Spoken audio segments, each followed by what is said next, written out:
पार्थ सखी राधा, पार्थ सखी राधे।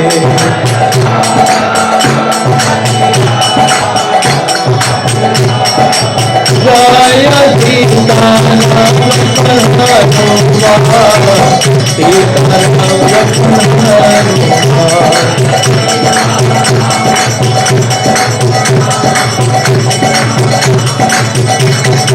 जय गौरनिताय गौरनिताय गौरनिताय जय गौरनिताय।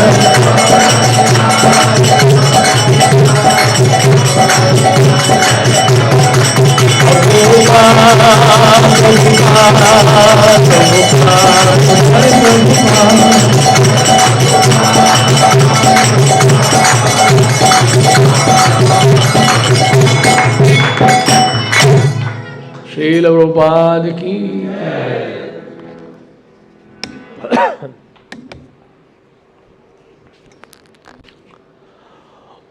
ओम अज्ञानतिमिरन्धस्य ज्ञानाञ्जनशलाकया चक्षुरुन्मीलितं येन तस्मै श्रीगुरवे नमः। श्रीचैतन्यमनोभीष्टं स्थापितं येन भूतले स्वयं रूपः कदा मह्यं ददाति स्वपदान्तिकम्। वाञ्छाकल्पतरुभ्यश्च कृपासिन्धुभ्य एव च पतितानां पावनेभ्यो वैष्णवेभ्यो नमो नमः।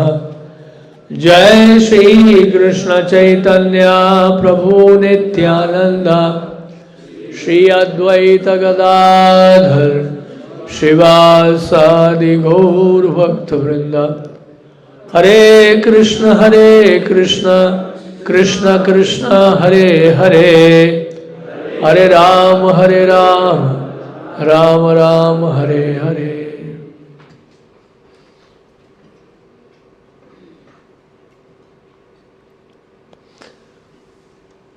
जो पिछली बार आप लोगों ने 18वां अध्याय सुना था, उसमें उस अध्याय का शीर्षक उपसंहार, संन्यास की सिद्धि। भगवान कृष्ण कह रहे हैं, अध्येशयते च यः इमं धर्म्यं संवादम आवयो ज्ञान यज्ञेन तेनाहम इष्टः स्यामिति मे मतिः। इसका अर्थ है, और मैं घोषित करता हूँ कि जो हमारे इस पवित्र संवाद का अध्ययन करता है वह अपनी बुद्धि से मेरी पूजा करता है। फिर बता रहे हैं अगले श्लोक में, श्रद्धावान अनसूयः च शृणुयादपि यो नरः सोपि मुक्तः शुभान लोकान प्राप्नुयात् पुण्यकर्मणः। और जो श्रद्धा समेत तथा द्वेष रहित होकर इसे सुनता है वह सारे पापों से मुक्त हो जाता है और उन शुभ लोकों को प्राप्त होता है जब पुण्यात्माएं निवास करती हैं। इससे पहले जो तो श्लोक है वो बहुत महत्वपूर्ण है, वो भी सुन लीजिए।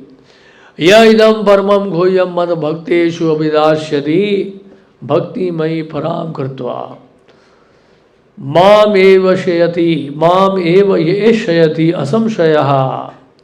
जो व्यक्ति भक्तों को ये परम रहस्य बताता है वह शुद्ध भक्ति को प्राप्त करेगा और अंत में वे मेरे पास आएगा। न च तस्मात् मनुष्येषु कश्चिन में प्रियकृतमः भविता न च मे तस्मात् अन्यः प्रियतरो भुवि। इस संसार में उसकी अपेक्षा कोई अन्य सेवक ना तो मुझे अधिक प्रिय है और ना कभी होगा। तो भगवत गीता श्रवण करने के बाद ये लाभ बताया गया इस अध्याय में और पापों से तो मुक्त होते ही हैं, भगवान के प्रिय भी बनते हैं। पापों से मुक्त होना जो है बहुत बड़ी उपलब्धि नहीं है। जैसे अगर आप भगवान के लिए भोग तैयार कर रहे हैं तो आपने देखा होगा गांव में या पुराने ज़मानों में लकड़ी से जो है कुकिंग किया जाता था। गांव में आज भी कई गांव में लकड़ी से बनाया जाता है। लकड़ी से जो बनाया जाता है, भोजन तैयार किया जाता है, वो बहुत स्वादिष्ट होता है। अभी तो गैस सिलेंडर का ज़माना है या फिर पीएनजी लाइन है, लेकिन लकड़ी से बना करता था। तो लकड़ी से जो बना हुआ भोजन है बहुत जो है सात्विक और स्वादिष्ट होता है। तो जब भोजन बनता है, भोग तैयार होता है, तो उस समय अग्नि तो जलती ही है। अब उस लकड़ी का जलाने का उद्देश्य क्या है, मैं आपसे पूछ रहा हूं। लकड़ी को जलाने का उद्देश्य क्या है? भोजन पकाना है ना। कोई कहे लकड़ी को जलाने का उद्देश्य है लकड़ी को ही जलाना, उसको जला के राख कर देना। तो उद्देश्य क्या है? भोजन तैयार करना। और वो भी उद्देश्य नहीं है, पूरा उद्देश्य वो नहीं है। उद्देश्य है कि उसको भगवान को भोग लगाना है, प्रसाद के रूप में स्वीकार करना है। तब जाके आपका वो जो है जो प्रयास है वो क्या होता है? सफल होता है। तो लकड़ी तो जलेगी ही, वो तो जलकर राख होगी ही, पाप तो कटेंगे ही। लेकिन भक्ति करने का आशय उद्देश्य केवल पापों से बचना नहीं है। उसका उद्देश्य क्या है? भगवान की सेवा, भगवान की प्रेममय सेवा। उस स्तर में पहुंचने के लिए हम लोग क्या कर रहे हैं? प्रयास कर रहे हैं। लकड़ी तो जलनी है। जब आप भगवान की सेवा में लगेंगे तो पाप तो कटने ही है, उसके लिए अलग से प्रयास नहीं करना पड़ेगा आपको। जिस तरह से लकड़ी तो जलकर राख होनी ही है। तो इसलिए, लेकिन ये फिर भी बताया जा रहा है उन लोगों के लिए जो वैसे नहीं आए, पढ़ेंगे भगवद गीता, तो उनके लिए क्या एक विज्ञापन है, पब्लिसिटी है, ताकि उनको लगे अरे पाप कट जाएंगे हमारे सारे। तो इस बहाने लोग भगवद गीता पढ़ना शुरू करेंगे। तो लेकिन हमें पता होना चाहिए, जो रेगुलरली आ रहे हैं, भक्त बनने का प्रयास कर रहे हैं, उनको पता चलना चाहिए कि वास्तव में श्रीमद् भगवद गीता पढ़ने का उद्देश्य क्या है। भगवान को समझना, मेरा और भगवान के साथ संबंध क्या है। संबंध को जानने के बाद उनकी सेवा में लग जाना, और इस तरह से सेवा में लगते लगते भगवान के लिए प्रेम जागृत करो। तो कहने का मतलब है फिर प्रेम एक बार जागृत हो गया कृष्ण के लिए, भगवान के लिए, तो वो जो सेवा होगी वो कैसी सेवा होगी? प्रेममयी सेवा होगी। प्रेम से सेवा करें। अभी तो क्या है कि हमारे ऊपर बहुत जोर है, एक बोझ है कि जो माला कर रहे हैं वो लोग जानते हैं। माला करते हुए ऐसे लगता है पता नहीं कहाँ फंस गए हम लोग, कब ये माला पूरी होगी। तो लगता है सर पे 100 किलो का वजन रखा हुआ है। माला खत्म होते ही, माला पूरी होते ही बहुत शांति मिलती है। अरे भाव, आज का कोटा पूरा हुआ, कम से कल तक तो टेंशन नहीं है। तो इसलिए है वो, इस कारण से है कि हम लोग हृदय में भगवान के लिए प्रेम है ही नहीं। हमारी बड़ी बद्ध अवस्था है। जैसे पित्त का रोगी होता है ना, हमारे शास्त्रों में उदाहरण दिया गया है, जिस तरह से एक पित्त का रोगी होता है, जॉन्डिस का पेशेंट, उसको अगर कोई मिश्री दे दो खाने के लिए, तो मिश्री उसको क्या लगेगी? मीठी लगेगी? नहीं, फीकी लगेगी। उस रोग के कारण मिश्री भी फीकी लगती है जॉन्डिस पेशेंट को। शुगर कैंडी फिर भी दिया जाता है, फिर भी जॉन्डिस पेशेंट को खूब खिलाया जाता है, क्योंकि प्रारंभ में वो मिश्री फीकी जरूर लग रही है, लेकिन जैसे जैसे रोग दूर होता जाएगा मिश्री को लेने पर वो मिश्री फिर क्या? मीठी लगने लगेगी। तो इसी तरह से हम इस रोग से पीड़ित है, भवरोग से पीड़ित है। इसलिए हरि नाम में जो जितना मधुर, उसमें जो मधुरता है उसमें जो मीठापन है उसको आस्वादन अभी हम नहीं कर पा रहे हैं, लेकिन हरि नाम लेते लेते जैसे जैसे रोग दूर होगा फिर हरि नाम में मन लगने लग जाएगा। बोले कब होगा, कल या परसों? ये निर्भर करता है कि आप कितना प्रयास करते हैं, कितने समर्पित भाव से हरि नाम का उच्चारण करते हैं, कितने ध्यानपूर्वक हरि नाम का उच्चारण करते हैं। जितने ध्यानपूर्वक हरि नाम लेंगे उतने जल्दी ही हृदय में जो मैल जमा हुआ है उसकी सफाई होगी, ध्यानपूर्वक। क्योंकि भगवान कृष्ण के उनका एक स्वभाव है कृष्ण का, जानते हैं क्या? ममत्व की भावना। ममता मतलब ये है कि अपने भक्तों के लिए ममत्व की भावना है, ममता है। मैं और मेरा भक्त, तीसरा कोई नहीं। ये भक्त मेरे हैं। तो भगवान कृष्ण का ममत्व का भाव क्या है? मामेकम शरणम व्रज, केवल मेरी शरण में आओ। भगवान गीता में बहुत जगह पर ये कह रहे हैं, मई अवश्य मनो ये माँ, मुझ में मन लगाओ, मन मना मुझ में मन लगाओ, मामेकम, केवल मेरी शरण में आओ। नो थर्ड पार्टी, कोई और तीसरा व्यक्ति नहीं होना चाहिए मेरे और आपके बीच में, यानी कि कृष्ण और कृष्ण के भक्त के बीच में। तो इस प्रकार जब ध्यान लगाएंगे, ये सोचते हुए अगर मैं कृष्ण का नाम लेते और किसी का चिंतन करता हूं तो इससे कृष्ण जो है मुझसे प्रसन्न नहीं होंगे। उनकी प्रसन्नता किसमें है कि उन्हीं का ध्यान लगाऊं मैं उनका नाम उच्चारण करते हुए। फोकस। व्यवसायत्मिका बुद्धि एक हे गुरु नंदना, बहुशाखाई अनंताश बुद्धयो व्यवसायी नाम। Single pointed determination, single pointed. जैसे पांडवों से पूछा, कौरवों से पूछा कि वृक्ष में जो पक्षी है, पक्षी वहां पे रखा हुआ था, एक खिलौना जैसा था वो, क्या दिख रहा है आपको?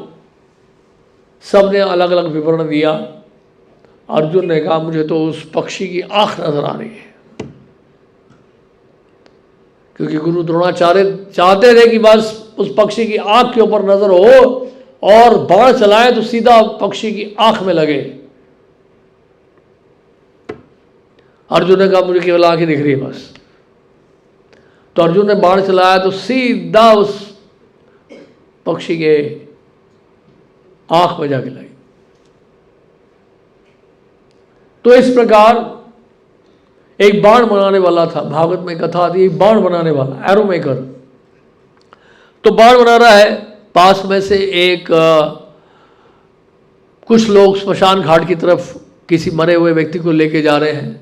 उसके बाद फिर कुछ समय के बाद एक बारात वहां से निकली। पीछे से जो लोग आ रहे थे उन्होंने पूछा आपने देखा यहाँ से कोई बारात जा रही थी? उन्होंने कहा मुझे पता नहीं हुई, मैं ध्यान नहीं दिया। फिर किसी ने पूछा यहाँ से आपने देखा है कोई एक स्मशान घाट ले जा रहे थे किसी को? तो मुझे तो पता नहीं। आवाजें आ रही है बहुत सारी, लेकिन उसका ध्यान क्योंकि वो बाण बनाने में है, उसको कुछ सुनाई नहीं दे रहा है। इसको क्या कहते हैं? एब्जॉर्प्शन। ऐसा नहीं वो बहरा था, बहरा नहीं है, लेकिन उसका ध्यान क्या है? ध्यान कहाँ है? Single focus, single pointed determination. Determination क्या है?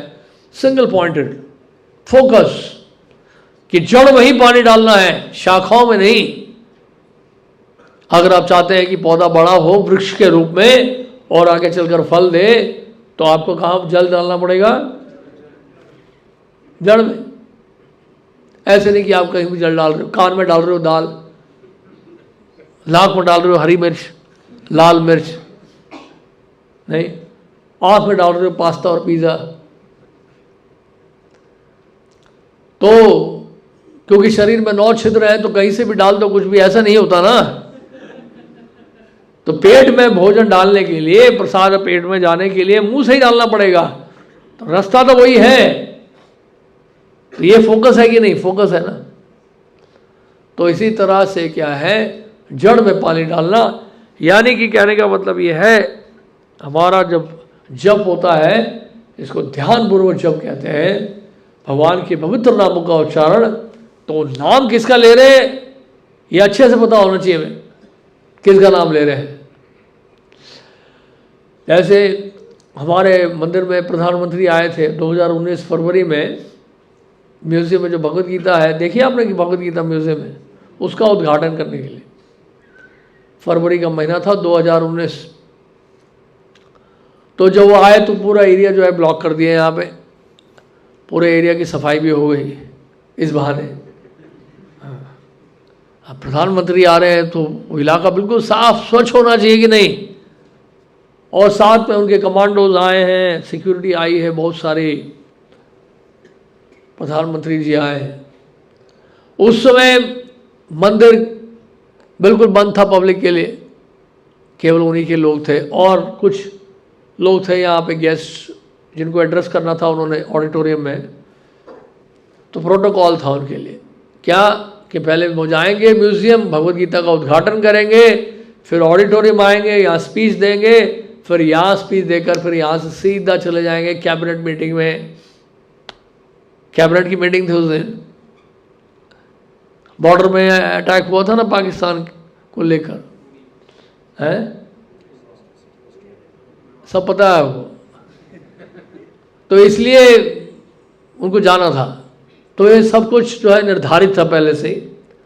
तो उस समय हम सब मंदिर में ही थे, हमारा सारा फोकस जो है प्रधानमंत्री के ऊपर था। कुछ समय तो हमारा जो ध्यान पूरा प्रधानमंत्री के ऊपर ही लगा रहा, भूल गए सब कुछ भूल गए। ये करना पड़ेगा कि नहीं? आपके घर में अगर प्रधानमंत्री आए तो क्या करेंगे? आप बोलेंगे मैं सो रहा हूँ, मैं डिस्टर्ब मत करो, मैं कोई मूवी देख रहा हूँ। सब कुछ बंद करके आपको प्रधानमंत्री को रिसीव करना पड़ेगा। भले आपको ऑफिस भी जाना हो, उसे छुट्टी लेनी पड़ेगी, सही बात है कि नहीं? अगर आपकी दुकान है तो दुकान बंद करनी पड़ेगी, सब बंद करना पड़ेगा आपको। क्यों? आपके घर में प्रधानमंत्री आ रहा है।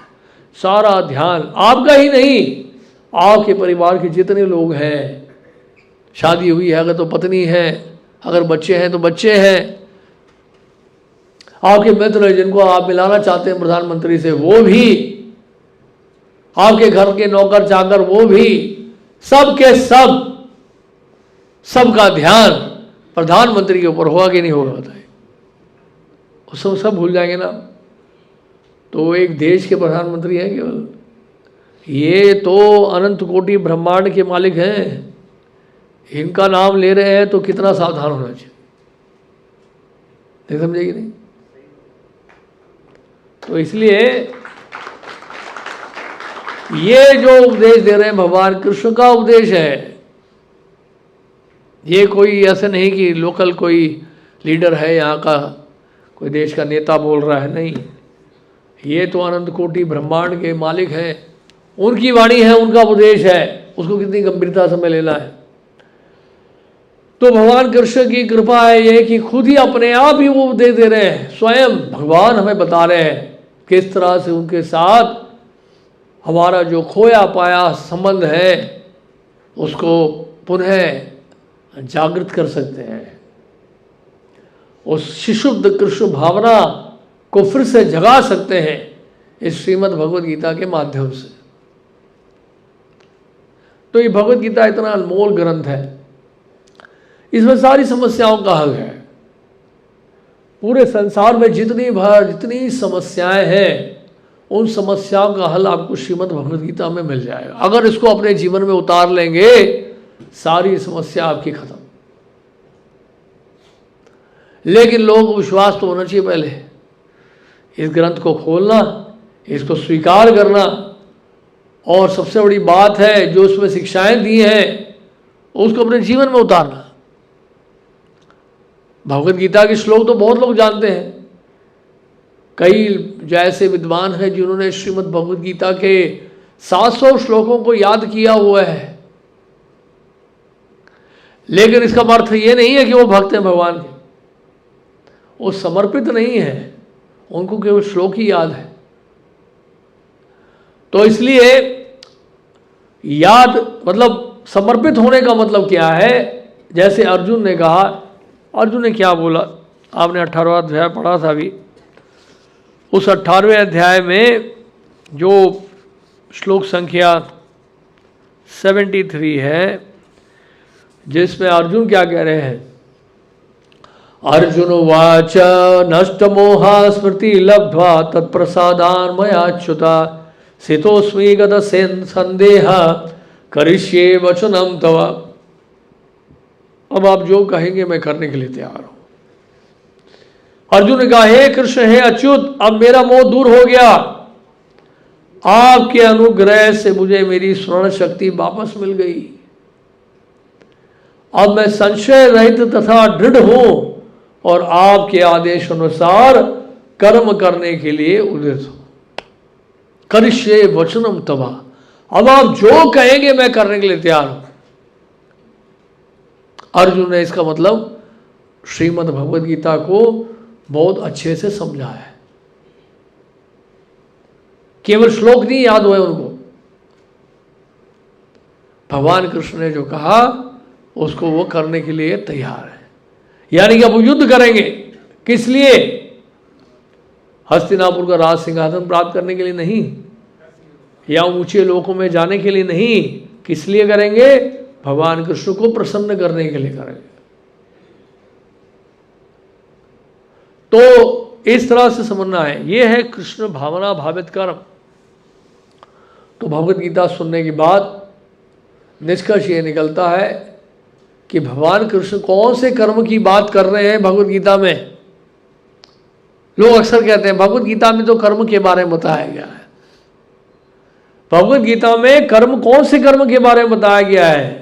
जिसको चाहते हैं भगवान की हम स्वीकार करें, वो है कृष्ण भावना भावित कर्म।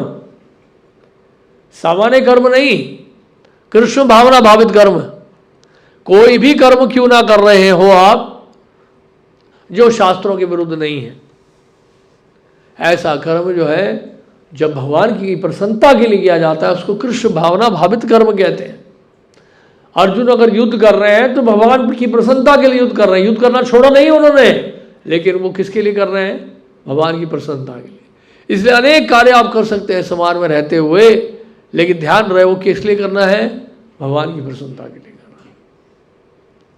बोलेंगे भगवान की प्रसन्नता के लिए क्यों करें, उसमें क्या फायदा है?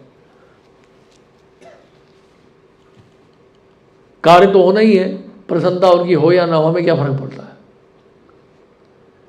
ये इसलिए फर्क पड़ता है क्योंकि हम भगवान के अंश हैं। हमें जो कुछ भी मिला है वो भगवान की कृपा से मिला है। हमें जो कुछ भी मिला है वो सब किराए पे है। मकान मालिक हम नहीं हैं। इसलिए हमारे लिए आवश्यक है कि उनको धन्यवाद देना और उनकी सेवा करना। हमें कोऑपरेटर बनना है, कंट्रोलर नहीं है। बिजली अगर ले रहे हैं सरकार से तो बिजली का बिल चुकाना है। आप ये नहीं कह सकते हैं मुझे क्या मतलब सरकार से, बिजली तो घर में आ ही रही है। बिल्कुल वैसे ही बोल रहे हैं हम। जब हम ऐसा बोलते हैं ना कि हमारा कार्य तो हो ही रहा है, इसमें भगवान कहाँ से बीच में आ गए। ये बिल्कुल वैसे ही है कि जैसे आपके घर में बिजली आ रही है और आप कह रहे हैं बिजली तो आ ही रही है, इसमें सरकार का क्या रोल है? BSES का क्या रोल है? बिजली तो घर में आ ही रही है। तो बिल ना चुकाने से क्या होगा? वो बिजली का लाइन कट जाएगा। फिर क्या करेंगे हम? फिर अगले दिन जाएंगे ना, पेनल्टी लगेगी, उसके साथ फिर हम पेमेंट करेंगे, फिर दोबारा लाइन लग जाएगी, फिर बिजली आएगी। आगे से ध्यान रखना होगा, समय पर पेमेंट करना है। उसी तरह से क्या है, ये भगवान की शिक्षाओं को स्वीकार करना है। नहीं तो लाइन कट हो जाएगा तो क्या होगा? नुकसान किसका होगा? हमारा ही होगा। और गंगा जल लेकर गंगा जी में डालते हैं तो लाभ हमें, हम उनको नहीं पहुंचा रहे हैं, लाभ हमें मिल रहा है। भगवान को भोग लगाकर प्रसाद आप ही पा रहे हो। प्रसाद किसको मिल रहा है? प्रसाद तो आप ही पा रहे हो। लेकिन भगवान को भोग लगाने से क्या होता है, भगवान उस भोग में जो पाप मिला हुआ है उस पाप से मुक्त कर देते हैं आप, और साथ में कृपा मिलती है कृष्ण की। वो भोजन जो है वो पाप से मुक्त हो जाता है, तो प्रसाद के रूप में मिलता है आपको। तो कहने का अर्थ है कृष्ण के साथ सब कुछ हमें क्या करना है, जोड़ना है। तो भगवत गीता का सार यही है कि भगवत गीता का सार स्वयं भगवान श्री कृष्ण ही है, और क्या सार है?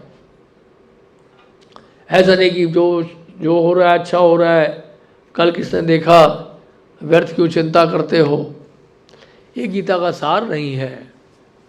कल की चिंता तो सभी कर रहे हैं, कौन नहीं कर रहा बताओ कल की चिंता? चिंता कर रहे ही नहीं कर। जो जॉब कर रहे हैं वो कल सोच रहे होंगे कि कल जाना है, भी हमें ऑफिस जाना है, बहुत सारा काम पेंडिंग है। बिजनेस कर रहे हैं तो कस्टमर की चिंता हो रही है आपको। हर कोई चिंता कर रहा है, कल के लिए कर रहा है। पैसा कमा रहे हो, बैंक में डाल रहे हो, तो किस लिए डाल रहे हो? कल के लिए तो डाल रहे हो। एफडी में कर रहे हो, इंश्योरेंस पॉलिसीज खरीद रहे हो, किस लिए कर रहे हो? कल के लिए कर रहे हैं। किराए के मकान में हो, मकान अपना खरीदना चाहते हैं, लोन ले रहे हो बैंक से, गाड़ी खरीदनी है, लोन ले रहे हो बैंक से, किस लिए? कल के लिए।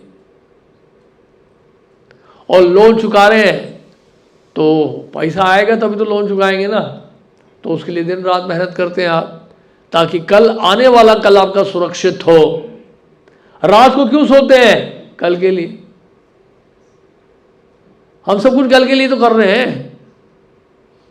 तो या ये थोड़ा गीता का सार होगा कि कल किसने देखा, कल की चिंता क्यों कर रहे हो, व्यर्थ क्यों चिंता कर रहे हो, जो हो रहा है अच्छा हो रहा है। अच्छा क्या हो रहा है बताइए? अच्छा तभी होगा जब अच्छा करने की योग्यता प्राप्त होगी। जब अच्छा करने की योग्यता ही नहीं तो अच्छा क्या कर सकते हैं? एक मेडिकल स्टूडेंट एम्स में जाएंगे ना, मेडिकल स्टूडेंट देखे आपने? डॉक्टर नहीं है वो, मेडिकल, आप मेडिकल स्टूडेंट हो?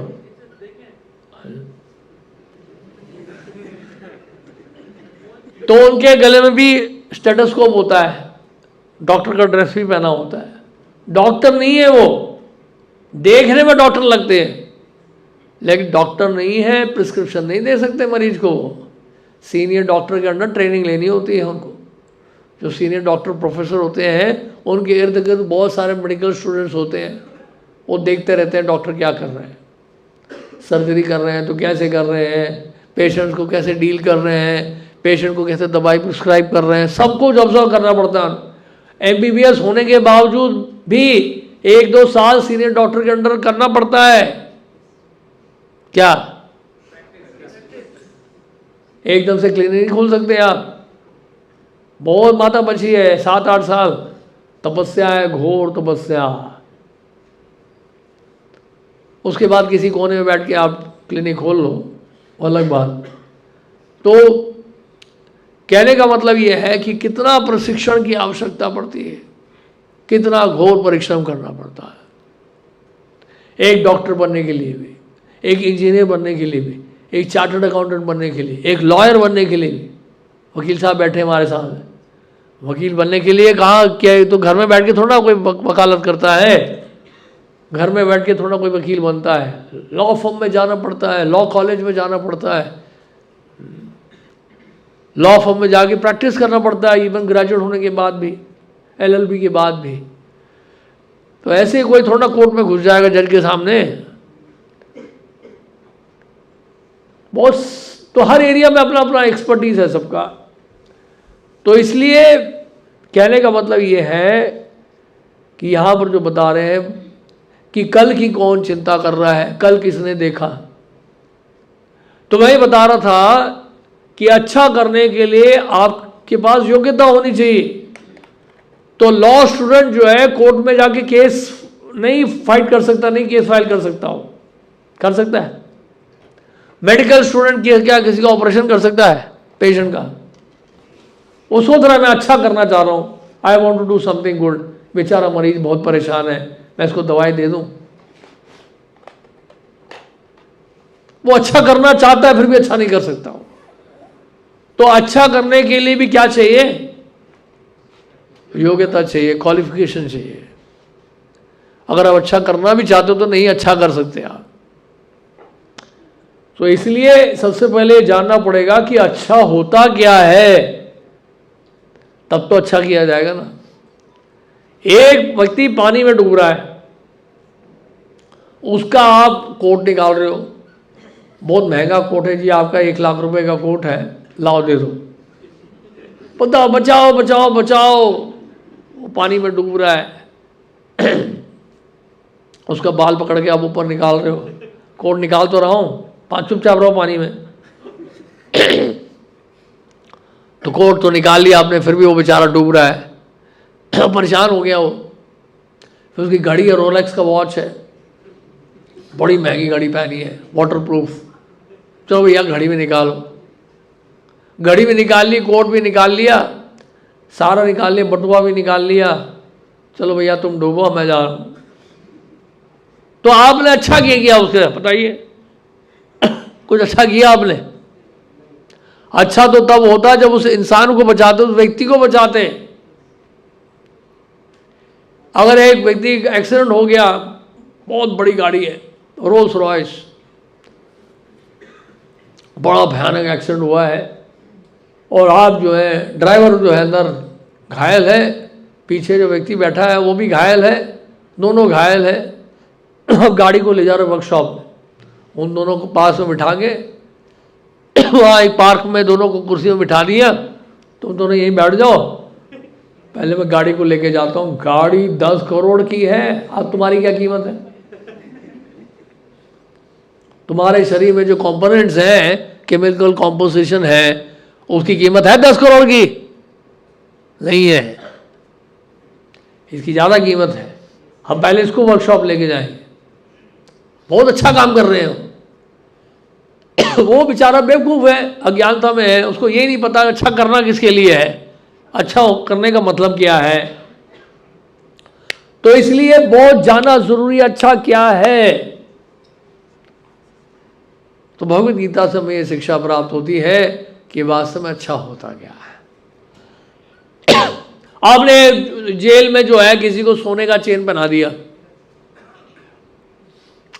सो you are a better prisoner. आपको गोल्ड चेन बनाया गया है, सोना ही सोना है शरीर में।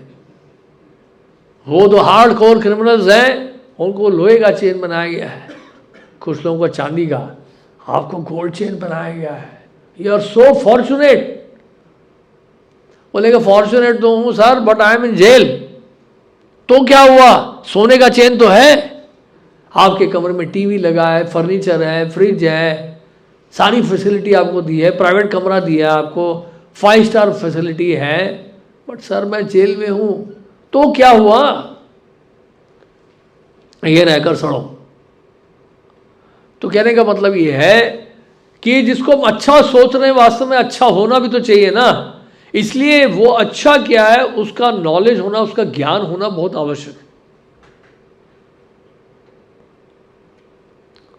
उसका ज्ञान होना बहुत आवश्यक है। तो वास्तविकता क्या है और वास्तव में किसका भला आप कितना कर सकते हैं, ये जानना बहुत जरूरी है। पहले तो खुद का भला कर लें हम। इसलिए हमारे ये शास्त्र सिखाते हैं कि भला ही करना है तो ऐसा भला करो कि किसी का भला करना है तो भगवद गीता का उसको ज्ञान दो, और उसको जन्म मृत्यु वृद्धावस्था बीमारी, ये जो चक्र है, जन्म मृत्यु जरा व्याधि का जो चक्र है, इससे निकलने का क्या तरीका है, ये तरीका सिखा दो भगवद गीता के अनुसार। तब तो आपने उसका वास्तविक भला किया, उसको एक परमानेंट सॉल्यूशन दे दिया आपने। कोई बोलेंगे प्रभु जी हमने देखा है कि भक्त भी तो मरते हैं, वो भी तो शरीर छोड़ते होंगे। हाँ छोड़ते हैं, भक्त भी थोड़ा हमेशा रहेंगे यहाँ पे। उनकी भी डेथ होती है। तो what is the difference? Prabhupada ji बड़ा अच्छा बताते हैं डिफरेंस क्या है। बिल्ली देखिए, बिल्ली, कैट, तो कैट जो है वो जब किटन को उठाती है, बिल्ली का बच्चा होता है ना, उसको जब उठाती है तो किससे उठाती है? वो दांत से उठाती है ना, मुंह से, मुंह के अंदर दबोचती है ना।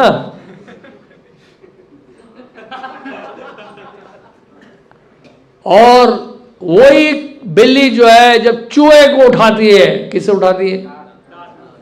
दांत से। तो दोनों में अंतर हुआ कि नहीं? दोनों ही लग रहा है देखने में कि मुंह से या दांत से उठा रही, दांत के बीच में ही दबोचती है दोनों को। एक उसका अपना बच्चा है, एक चूहा है। तो भक्त और अभक्त में यह अंतर होता है।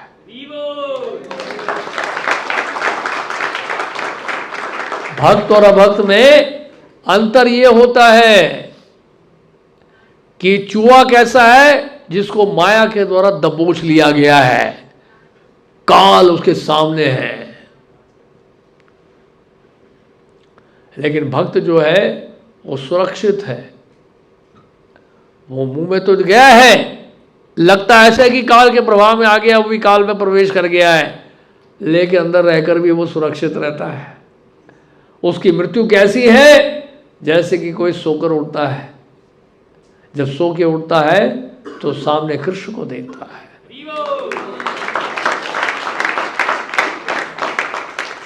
तो इतना डिफरेंस, बहुत डिफरेंस है। तो ये कहने का मतलब ये है, इसलिए क्या है, हमें जानना होगा कि अच्छा क्या है। भगवत गीता हमें ये हमें शिक्षा दे रही है भगवत गीता कि अच्छा क्या है हमारे लिए, what is good for us, what is best for us.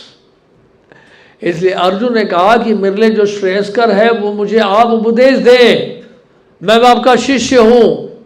I am confused about my duty, I have lost all composure because of weakness of my heart, please instruct me. आप मुझे उपदेश दें, कृपण दुर्बलता के कारण मैं फैसला नहीं कर पा रहा हूं क्या सही है क्या गलत है। तो जो मेरे लिए श्रेष्ठ है वो बताइए आप मुझे। अर्जुन शरणागत हो गए, वो जानना चाह रहे हैं। इस प्रकार की जिज्ञासा एक विद्यार्थी की तरह अर्जुन भगवान के समक्ष खड़े हैं। और ये सब भगवद गीता का उपदेश सुनने के बाद, ये दूसरे अध्याय में बोला था उन्होंने, ये सब भगवद गीता का उपदेश सुनने के बाद 18वें अध्याय में क्या कह रहे हैं अर्जुन? सब कुछ सुनने के बाद भगवान कृष्ण 18वें अध्याय में ये भी बोला, क्या बोला? कि मैंने तुम्हें जो बताना था बता दिया है, अब आपको जो करना है वो करो, यथा इच्छसी तथा करो। भगवान ने फिर भी छूट दे दी, नो प्रेशर नो फोर्स, कोई जोर जबरदस्ती नहीं है। भगवान ने गीता को उपदेश देके अर्जुन को फोर्स नहीं किया शरणागत होने के लिए, फिर भी उनको एक चॉइस दे दिया कि बस आपके पास अभी भी चॉइस है, चुनाव आप कर सकते हैं, फैसला आपके हाथ में है। जैसे द्वारका में दुर्योधन और अर्जुन दोनों गए थे ना, तो भगवान ने क्या दिया? दोनों को मौका दिया, एक तरफ मैं हूं, एक तरफ मेरी नारायणी सेना, चुनाव आपका है, जिसको चुनना है चुन लो आप। तो बिल्कुल वैसे ही हम लोग क्या कर रहे हैं, दुर्योधन की तरह हम बड़े खुश हो रहे हैं। दुर्योधन जिस तरह से नारायणी सेना लेकर बड़ा खुश हो रहा था, उसी तरह से हम सब दुर्योधन के अनुयायी हैं इस संसार में, कि इसके संसार का ऐश्वर्य, संसार की संपत्ति प्राप्त करके बड़े खुश हो रहे हैं दुर्योधन की तरह। लेकिन बुद्धिमान किसको बताया गया है? अर्जुन को बताया गया है, जिसका चित्र भगवान कृष्ण के साथ है, दुर्योधन का नहीं है। यहाँ पे दुर्योधन का चित्र है, क्यों नहीं है? इसलिए नहीं है,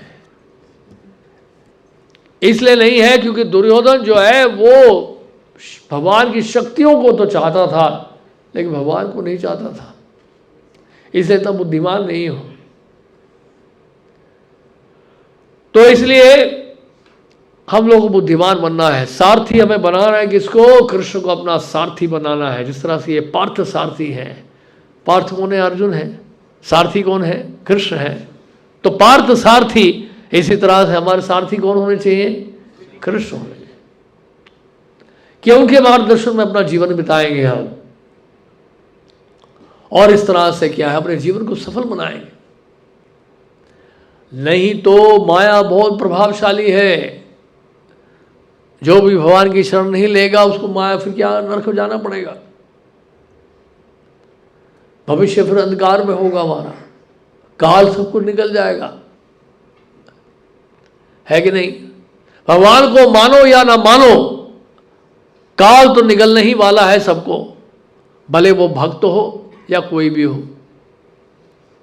भक्त को काल निकलता नहीं है, भक्त के ऊपर काल का प्रभाव नहीं पड़ता है, जैसे मैंने बताया वो बिल्ली का उदाहरण दिया। लेकिन अब भक्तों के ऊपर काल का प्रभाव पड़ता है, वो काल निकल जाएगा। कालो अस्मि, भगवान गीता में कह रहा मैं काल हूं, सबको निकल लेता हूं, धीरे धीरे सब कुछ खत्म कर देता हूं मैं। तो संसार में बहुत कुछ कमाया हमने, बहुत कुछ पाया, लेकिन अगर भगवान की शरण नहीं ली तो सब कुछ जीरो हो जाएगा, अंत में कुछ नहीं बचेगा, कुछ भी नहीं बचेगा, आप बिल्कुल अकेले हैं। जैसे उदाहरण के तौर पर समुद्र में कोई तैर रहा है, तो समुद्र में बहुत सारे जलचर भी होते हैं, एक्वाटिक एनिमल्स भी होते हैं, लेकिन जब आप तैर रहे होते हैं तो उस समय आप बिल्कुल अकेले होते हैं। यानी कि अगर आपको समुद्र के तट तक पहुंचना है, जो कि बहुत ही मुश्किल है, समुद्र की लहरें इतनी उठती हैं कि अकेला व्यक्ति समुद्र पार नहीं कर सकता। या मान लीजिए नदी में भी है, नदी में भी बहुत सारी मछलियां होती हैं, वो नदी को पार कर सकता है, तैराक कर सकते हैं, नदी को तो पार कर सकते हैं। तो नदी को जब पार करना होगा तो क्या करना होगा, आपको अकेले ही पार करना होगा, कि है कि नहीं। उस समय और किसी का सहारा नहीं ले सकते जब आप तैर रहे हैं अकेले। इसी तरह से इस संसार में अब आए थे अकेले और जाएंगे भी अकेले। बीच में कुछ कार्यक्रम हमने बना लिया है, कुछ समय के लिए इकट्ठे हो गए एक साथ हम। जैसे हमारी परिस्थिति कैसी है, बिल्कुल वैसे ही है जैसे ट्रेन में बैठे हुए यात्री। एक स्टेशन से चढ़े, ट्रेन में बैठे, एक ही सीट में बैठ गए सब लोग, आपस में गपशप कर ली, बड़ी लंबी लंबी बातें हो गई। जैसे स्टेशन आया सब के सब बिखर गए, कोई कहीं उतर गया, कोई कहीं उतर गया। इसी तरह से है हमारा जीवन। तो ये कंपार्टमेंट ही तो है हमारे शरीर, इसमें चढ़ के बैठे हुए हैं हम लोग और यात्रा कर रहे हैं। यात्रा चलती रहेगी, जब यात्रा का समय पूरा होगा तो इस कंपार्टमेंट से बाहर निकलेंगे, दूसरे किसी कंपार्टमेंट में जाएंगे, एक ट्रेन से दूसरे ट्रेन में जाएंगे या दूसरे ट्रेन से अपने घर में जाएंगे। कंपार्टमेंट बदलते रहेंगे हम लोग और अंत में तो यही कंपार्टमेंट छोड़ना पड़ेगा। तो इस यात्रा को बंद करना है, अगर कंपार्टमेंट वाली यात्रा को बंद करना है अगर, तो किसकी शरण लेनी होगी? अर्जुन की तरह भगवान कृष्ण की शरण लेनी होगी। तब आपने जो भी कुछ किया है संसार में, वो भले ही बहुत लंबा जीरो हो, उसके साथ एक लग जाएगा तो जीरो की वैल्यू बढ़ जाएगी, तब तो आपकी वैल्यू बढ़ जाएगी, तब आपका वजन है तो सब कुछ भगवान का ही। तो वास्तव में देखा जाए तो कुछ भी मिथ्या नहीं है, टेम्पररी है लेकिन मिथ्या नहीं है। मैं आपको एक छोटा सा एग्जांपल देता हूं, लॉजिक से समझिए आप। कई बार लोगों को विश्वास नहीं होता अध्यात्म में, कई बार लोगों को विश्वास नहीं होता था कि भगवान है, कई बार लोगों को विश्वास नहीं होता कि आध्यात्मिक जगत है। तो आइए बड़ा छोटा सा एग्जाम्पल है, उससे आप और कन्विंस हो जाएंगे। कैसे? आपने देखिए एल्बर्ट आइंस्टाइन ने एक थ्योरी एस्टैब्लिश की थी जिसको कहते हैं लॉ ऑफ रिलेटिविटी, सुना है? तो लॉ ऑफ रिलेटिविटी में क्या है, क्या मतलब है लॉ ऑफ रिलेटिविटी का? कौन बताएगा? उसका मतलब क्या, एक्सप्लेन करिए ना।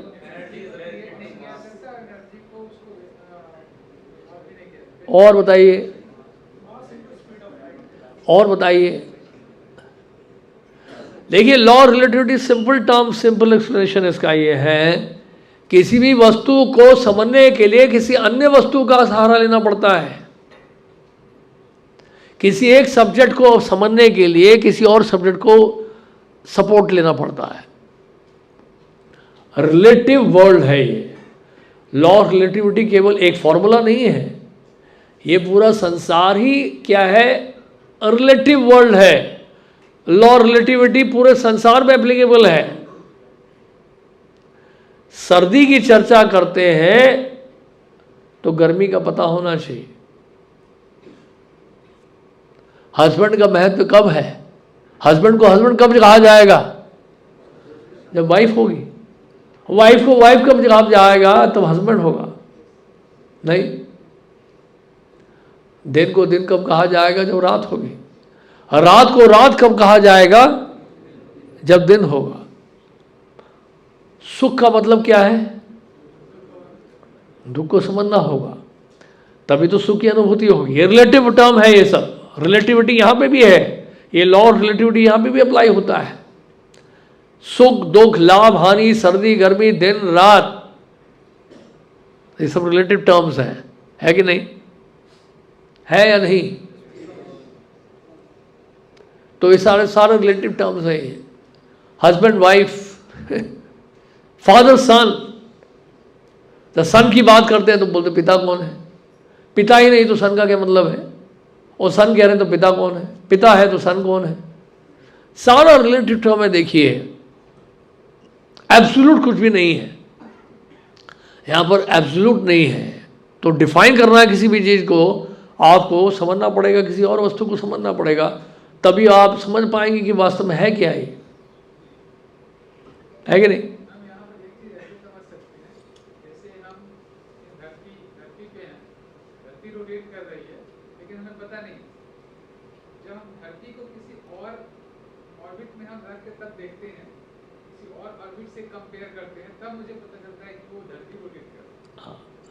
वही ना, तो रिलेटिविटी का मतलब यही है ना। तो ये लॉ ऑफ रिलेटिविटी पूरे सृष्टि में अप्लाई हो रहा है, सिर्फ यहाँ पर नहीं कि दिल्ली में अप्लाई हो रहा है, पूरे सृष्टि में, पूरे क्रिएशन में अप्लाई हो रहा है लॉ ऑफ रिलेटिविटी। अब मैंने बताया, देखिए सुख और दुख, लाभ हानि, दिन रात, राइट, हस्बैंड वाइफ, फादर सन, टेम्पररी। टेम्पररी को कैसे डिफाइन करेंगे, परमानेंट यानी कि इटर्नल। अगर आप टेम्पररी कहते हैं तो परमानेंट भी कुछ होना चाहिए, तभी टेम्पररी को डिफाइन कर सकते हैं आप। टेम्पररी शब्द आया कहां से, ये परमानेंट से आया है, क्योंकि कोई ऐसी वस्तु परमानेंट है तभी आप टेम्पररी को है समझ पा रहे हैं, टेम्पररी है। बात सही है कि नहीं। अगर आप कहते हैं मैटर है तो रिलेटेड टर्म क्या होना चाहिए, एंटी मटेरियल यानी कि स्पिरिट, यानी कि स्पिरिचुअल। अगर आप कहते हैं मटेरियल है तो स्पिरिचुअल भी कुछ होना चाहिए, तभी मटेरियल डिफाइन कर सकते हैं आप। बात सही कि नहीं। आप बोलते हैं मटेरियल वर्ल्ड है, जैसे भगवद गीता के 16 चैप्टर में पढ़ा हमने कि ये जो है अश्व क्या है, ऊर्ध्वमूलम अधो शाखा, भगवान गीता में कह रहे हैं शाखाएं नीचे हैं, जड़ें ऊपर हैं, ये वृक्ष उल्टा है। भौतिक जगत जो है का वृक्ष उल्टा है, वास्तविक वृक्ष कहाँ है, आध्यात्मिक जगत में है। आध्यात्मिक जगत में क्योंकि वो वृक्ष है तभी उसका जो है विकृत रूप इस संसार में दिखाई दे रहा है। क्योंकि आध्यात्मिक जगत है इसलिए भौतिक जगत की परिभाषा दी जा रही है। ये भौतिक जगत है, इसका मतलब आध्यात्मिक जगत भी है। ये टेम्पररी वर्ल्ड, मटेरियल वर्ल्ड है, इसका मतलब इटर्नल स्पिरिचुअल वर्ल्ड भी है। नहीं समझा, रिलेटेड टर्म का मतलब समझ गए कि नहीं। ये मटेरियल है तो स्पिरिचुअल भी है। यहां जितने सारे संबंध हैं वो टेम्पररी हैं, इसका मतलब ऐसा कोई जगत होगा आध्यात्मिक जहां पर संबंध शाश्वत होगा, परमानेंट होगा, इटर्नल होगा। इटर्नल क्योंकि वहां संबंध है इसलिए उसका रिफ्लेक्शन यहां टेम्पररी दिखाई दे रहा है। जितने भी आपके संबंध हैं परिवार को लेकर, मित्रों को लेकर, समाज को लेकर जितने भी संबंध है ना आपस में, वो टेम्पररी है कि नहीं? कितने लोग मानते परमानेंट है? कोई नहीं मानता, सबको पता टेम्पररी है। तो टेम्पररी आपने बोला, ये मेरे भाई हैं, ये मेरे माता पिता हैं, ये मेरी पत्नी है, ये मेरे पति हैं, मेरे भाई हैं, ये मेरे मित्र हैं। तो ये जितना भी आप संबंधों की चर्चा करते हैं समाज में रहते हुए, तो वो सब क्या है? टेम्पररी है ना। तो टेम्पररी क्यों बोलते हैं आप? टेम्पररी इसलिए बोलते हैं कि कहीं ना कहीं इटर्नल भी है, वो रिलेशनशिप कहीं ना कहीं इटर्नल भी है, और वो इटर्नल रिलेशनशिप को रिवाइव करने के लिए भगवान कृष्ण कह रहे हैं मेरे साथ वो रिलेशनशिप, भगवान कह रहे हैं वो इटर्नल है। भगवान गीता में कह रहे हैं 15 अध्याय के 7वें श्लोक में, ममई वांशो जीवलोके जीवभूत सनातना, ये जितनी भी जीवात्माएं हैं मेरी सनातन अंश है। सनातन की बात कह रहा हूं, सनातन, सनातन का मतलब क्या है? इटर्नल। तो रिलेटिव टर्म क्या है उसका? टेम्पररी। भगवान कृष्ण के साथ हमारा संबंध क्या है? सनातन। और इस संसार तो सनातन, भगवान कृष्ण के साथ संबंध सनातन है, तो रिलेटिव टर्म क्या हुआ? टेम्पररी। इस संसार में हमारा संबंध क्या हुआ? सनातन है, टेम्पररी है। तो टेम्पररी है तो उसका मतलब सनातन संबंध भी कहीं होगा ना। तो भगवान कृष्ण कह रहे हैं मेरे साथ जो संबंध है आपका वो सनातन है। समझ गए कि समझ गए? तो ये लॉ ऑफ रिलेटिविटी बहुत हेल्प करेगा हमें भगवान को समझने के लिए, आध्यात्म को समझने के लिए। ये लॉ ऑफ रिलेटिविटी का और गहरा अध्ययन करिए। फॉर्मूला तक केवल लिमिट मत करिए अपने आप को। जब आप प्लास्टिक का फूल देखते हो, बोलते प्लास्टिक का फूल कितना रियल लग रहा है, कितना रियल लग रहा है, लेकिन रियल है नहीं। लेकिन आपने रियल फूल देखा है, तभी आप बोल रहे हैं ये प्लास्टिक का फूल कितना रियल लग रहा है। उसमें खुशबू नहीं आएगी, देखने में लगता है बिल्कुल गुलाब का फूल की तरह लगता है, डिट्टो, लेकिन रियल नहीं है वो क्या है? आर्टिफिशियल है। तो रियलिटी कहीं और है, एब्सोल्यूट रियलिटी कहीं है। तो वही आध्यात्म की बात कर रहे हैं भगवान कृष्ण यहाँ पर गीता में। तो जब टेम्पररी की बात कर रहे हैं, हमेशा याद रखिए जब टेम्पररी कहा जाता है तो परमानेंट फीचर भी कहीं ना कहीं होता है, इसलिए टेम्पररी कहा जाता ये कॉमन सेंस है कि नहीं? जब आप बोलते हैं ये किराए का घर है जी, मैं किराए का घर पे रह रहा हूं, तो किराए का घर क्यों बोलते हैं? क्योंकि कुछ लोग ऐसे हैं जिनका घर अपना भी है, वो किराए का नहीं है, इसलिए तो बोल पाते हैं अभी किराए का घर है। ये मकान मालिक है, ये किराएदार है। किराएदार की बात जब की जाती है तो इसका मतलब मकान मालिक भी कोई है। मकान मालिक अगर कहा जाता है तो कहीं ना कहीं कोई किराएदार भी है कि नहीं? तो इसी तरह से हम बोलते हैं ये शरीर मेरा जो है किराए पे मिला है। अगर मैं कहता हूं ये किराए पे मिला है, मेरा नहीं है, ये तो पक्का है, ये शरीर मेरा नहीं है, ये तो निश्चित है, तो इसका मतलब क्या है? इसका मतलब ये है ये किसी ना किसी का तो होगा, ये किसी ना किसी का तो होगा कि नहीं होगा? तो इस तरह से इसको समझना है। इसी तरह से पूरी सृष्टि है, ये सृष्टि मैंने नहीं बनाई है। हम में से सब मानते हैं ये सृष्टि मैंने नहीं बनाई है। तो अगला प्रश्न होता है, प्रश्न पूछना चाहिए आपको, ये सृष्टि किसने बनाई है? That is common sense. ये सृष्टि फिर किसने बनाई है? मैंने नहीं बनाई है। ये गाड़ी मैंने नहीं बनाई है, किसने बनाई है? किसी ने बनाई है, बनाई तो है ना किसी ने। ये कैमरा मैंने नहीं बनाया है, मैंने नहीं बनाया इसका मतलब ये नहीं कि किसी ने नहीं बनाया है, किसी ने बनाया है। ये निकॉन की कंपनी है, कोई कंपनी है, तो उसने बनाया है। मैंने नहीं बनाया, किसी और ने बनाया है। इस तरह सृष्टि मैंने नहीं बनाई है, किसी और ने बनाई, किसी ने तो बनाई है ना। तो पता करिए भगवत गीता के माध्यम से कि किसने बनाया है। तो ये सब समझें, इस तरह से भगवत गीता के उपदेश को बड़ी गहराई से समझने का प्रयास करें। ये आप सबसे प्रार्थना है। श्रीमद् भगवद गीता का निरंतर अध्ययन करिए और गीता की शिक्षाओं को अपने जीवन में उतारिए। हरे कृष्ण। कोई प्रश्न है तो पूछ सकते हैं।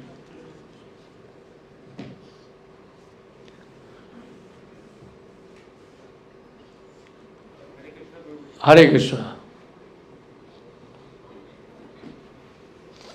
बैठिए बैठिए, अभी मत जाइए।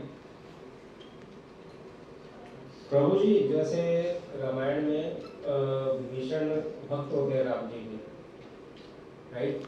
तो वो राम जी का साथ भी देते हैं। तो लाइफ में देखा गया है कि कोई भी नाम मतलब विभीषण नहीं रखते अपने यहाँ फैमिली में, भक्त है पर फिर भी कोई नाम नहीं रखता विभीषण, ठीक है। सिमिलर महाभारत में एक पार्ट है कर्ण, वो विरोधी होते हैं युद्ध में, फिर भी कर्ण नाम तो होते हैं, तो ऐसा क्यों नहीं? नहीं, ये कई ऐसे नाम हैं जो फिर भी रखे जाते हैं। विभीषण नाम कई लोगों का है, ऐसी बात नहीं है। रावण नाम नहीं है, वो बहुत ज़्यादा घातक हो जाता है ना। थोड़ा बहुत चलता है, एक्सट्रीम नहीं होना चाहिए।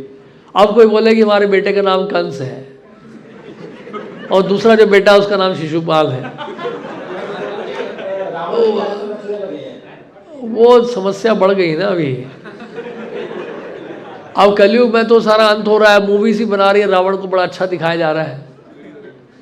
तो ये तो कलयुग का प्रभाव है, लेकिन वास्तव में देखा जाए तो कोई रखेगा नहीं। सभ्य व्यक्ति तो अपने घर में किसी बच्चे का नाम रावण नहीं रखेगा। ये बहुत रेयर हो सकता है, कोई एक आध व्यक्ति रखते होंगे, ऐसा बड़ा दुर्लभ है कोई रावण रखता होगा अपने बच्चे का नाम। कोई भीम आर्मी का है तो उसने अपना सरनेम बदल किया है रावण, हाँ, लोग जानते हैं। तो ये तो उनकी समस्या है, लेकिन सामान्य रूप से कोई रखता नहीं है। हाँ, सामान्य रूप से कोई रखता नहीं है। रावण या कंस या शिशुपाल कोई नहीं रखेगा, है कौन रखना चाहेगा? तो कुछ ऐसे नाम हैं। कर्ण देखिए, हालांकि कौरवों की तरफ से युद्ध किया उन्होंने। कर्ण को दानवीर के रूप से भी जाना जाता है कि बहुत बड़े दानी थे वो। उन अच्छाइयों के कारण जो है वो दानी होने के नाते, तो इसलिए कई बार कर्ण नाम रखा जाता है। तो वो इतनी बड़ी समस्या नहीं है। समस्या है रावण का नाम रखना या कुंभकर्ण का नाम रखना, कि मेरे बेटे का नाम कुंभकर्ण है, क्योंकि बहुत लेट उठता है सुबह वो। हरे कृष्ण प्रभु जी। प्रभु जी, मेरा प्रश्न ये है आपसे कि प्रभु प्राप्ति के लिए सरल, सच्चा और एक मतलब राइट वे क्या है? सरल तरीका, सबसे सच्चा तरीका है भगवान के पवित्र नामों का उच्चारण करना। बहुत सिंपल सा तरीका है ये। हरे कृष्ण कृष्ण कृष्ण हरे हरे, हरे राम राम राम हरे। सरल तरीका है, नाम उच्चारण करना है। यहाँ से शुरू हो जाता है, भगवान की शरण लेना प्रारंभ हो जाता है, भगवान के नामों का उच्चारण करना। कलयुग में प्रोसेस। हाँ जी, तो सुन सकता है। जो बोल नहीं सकते हैं वो सुन सकते हैं, जो देख नहीं सकते हैं वो भी सुन सकते हैं। नहीं, और जो सुन नहीं सकते हैं देख सकते हैं, वो देख सकते हैं। कुछ तो कर सकते हैं ना। लेकिन जो बोल सकते हैं उनके लिए सबसे ज़्यादा लाभदायक है हरि नाम लेना। हाँ जी, हरे कृष्ण प्रभु जी। कोई व्यक्ति है जन कल्याण कर रहा है, लेकिन वो जन कल्याण कृष्ण भावना भावित नहीं है, तो अच्छी श्रेणी में गिना जाएगा वो? देखिए बिल्कुल वैसे ही है। देखिए जेल में क्या है, लोग कई बार क्या है दवाइयाँ बांटते हैं, कंबल बांटते हैं, वहाँ पे म्यूज़िकल प्रोग्राम्स भी होता है और बहुत सारे अच्छे अच्छे कार्य होते हैं। लेकिन अगर कैदी ही रह गए तो ऐसे जन कल्याण का क्या फ़ायदा? आपने अपने हिसाब से बहुत अच्छा कार्य किया, लेकिन वो अगर कैदी रह गए तो अच्छा कार्य क्या हुआ? अच्छा कार्य तो ये होगा कैदी दोबारा कैदी ना बने, उनमें ये भावना जगाई जाए कि मैं दोबारा कान पकड़ता हूँ कि दोबारा कभी नहीं आऊँगा जेल में। ये सद्भावना जागृत नहीं अगर हो रही है तो वो आपका जो जन कल्याण है वो क्या है कि अधूरा है। हम ये नहीं कह रहे हैं कि गरीबों की सहायता नहीं करनी चाहिए या स्कूल नहीं खोलना चाहिए, हॉस्पिटल नहीं खोलना चाहिए। हमारा उद्देश्य, हमारा ये कहने का उद्देश्य नहीं है। हमारे कहने का मतलब ये सब करने के बाद अगर वो फिर भी अज्ञानता में रहे तो क्या फ़ायदा? अगर मर ही रहा और शिक्षा संस्थाओं में जाकर लोग फिर भी अनपढ़ ही रहे, चरित्र का निर्माण नहीं हो पाया, संस्कार उनको मिले नहीं, तो फिर वो ज्ञान अधूरा है। इसलिए क्या है कि ये सब करते हुए साथ में कृष्ण भावना का वितरण करना बहुत जरूरी है, तभी वास्तव में जन कल्याण हो सकता है। क्योंकि जब तक देखिए चेतना का सुधार नहीं होगा, जैसे हमारे 4 नियम है, हम कहते हैं no intoxication, no meat eating, no illicit sex, no gambling. अब कृष्ण भावना अमृत का अभ्यास करने से क्या होता है, ये सब कर पाते हैं, इन 4 नियमों का पालन कर पाते हैं। जब इन 4 नियमों का पालन होता है तो समाज में कोई क्राइम होगा ही नहीं, ऑटोमेटिकली क्राइम खत्म हो जाएगा। इतनी जो बड़ी व्यवस्था की है, 15,000 कैदियों को खिलाना पिलाना 2 टाइम, और इतना बड़ा इलाका उसके लिए बना के रखना, कितनी सारी समस्याएं हैं। समाज का जो क्राइम रेट है इतना गिर जाएगा, केवल अगर लोग जो है भगवत गीता की शिक्षाओं को अपने जीवन में उतार लेंगे। चेतना का सुधार जो है बहुत बड़ा सुधार है। आप समझ रहे हैं, आज हम बात करते हैं संयुक्त राष्ट्र की बात करते हैं, यूनाइटेड नेशंस की बात करते हैं, उसके बावजूद भी झंडे ऐड होते जा रहे हैं हर साल वहाँ पे।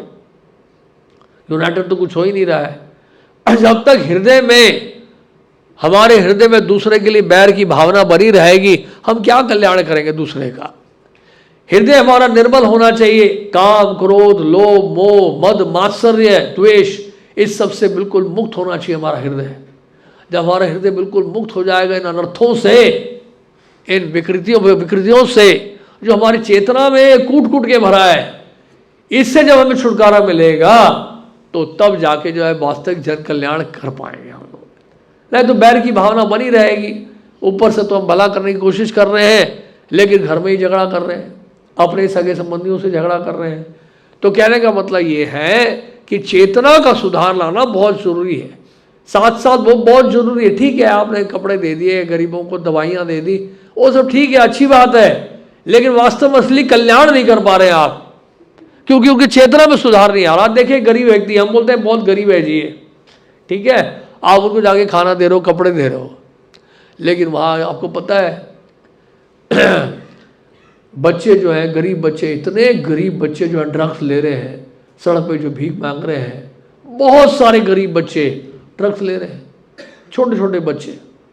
आपने उनको कपड़ा भी दे दिया, दवाइयाँ भी दे दी, कुछ पैसा भी दे दिया, और पैसा लेके ड्रग्स खरीद रहे हो।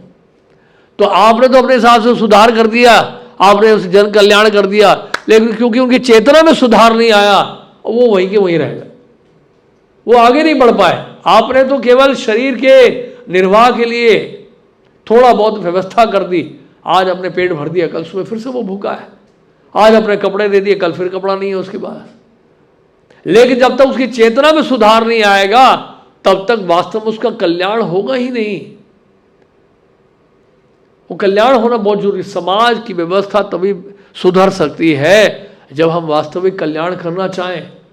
हृदय का परिवर्तन, चेतना में सुधार, तब देखिए पूरा संसार वैकुंठ बन जाएगा, कोई क्राइम होगा ही नहीं।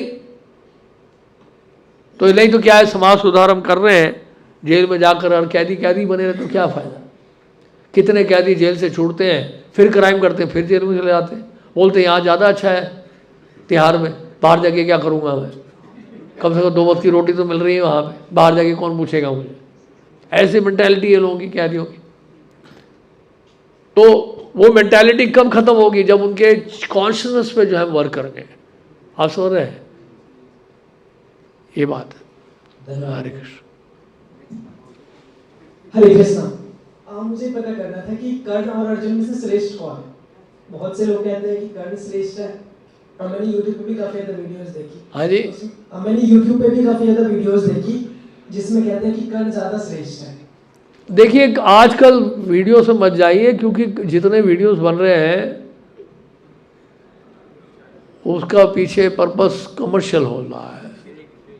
तो जहाँ कमर्शियल पर्पस होता है ना, वहाँ पे शास्त्रों को यथारूप नहीं प्रस्तुत किया जाता, उसमें कुछ ना कुछ मिलावट करते हैं सेल के लिए, मार्केट में बेचना है उनको।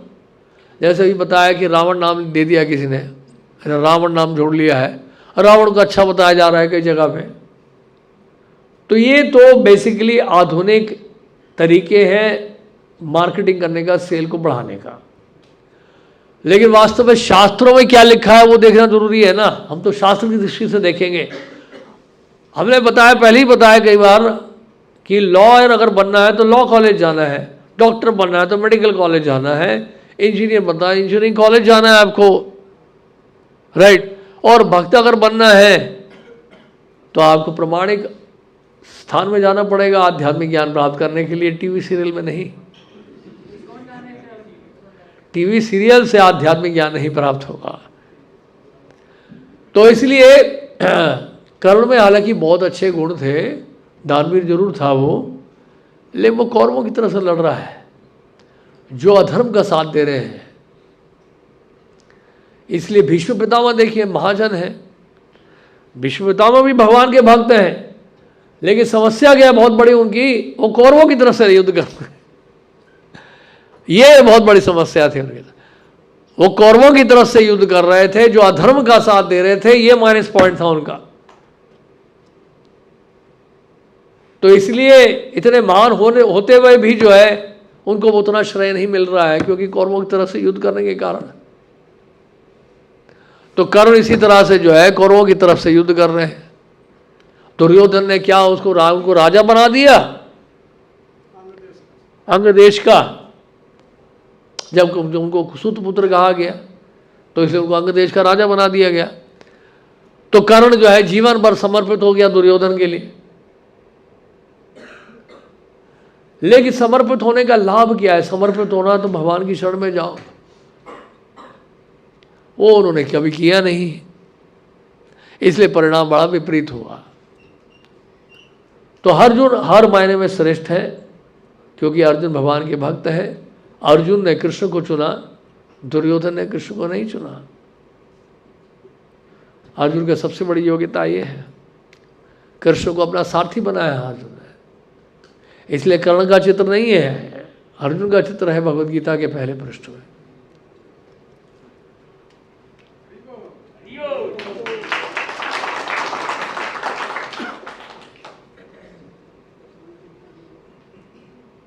हरे कृष्ण प्रभु, थैंक यू सो मच। प्रभु जी बैठ जाए, बैठ के पूछ सकते हैं आप। प्रभु जी जैसा आप बता रहे हैं कि सब चीज़ टेम्परेरी है और सच में है भी, तो प्रभु जी हमारा मटेरियल जो वर्ल्ड है तो उसमें हमारा माइंडसेट क्या रहना चाहिए कि हमें कुछ करना है, कुछ अचीव करनी है थिंग्स की नहीं करनी है? अचीव करना है आपको कृष्ण के लिए। आप वर्ल्ड के रिचेस्ट आदमी बनिए और हर शहर में एक मंदिर खोलिए।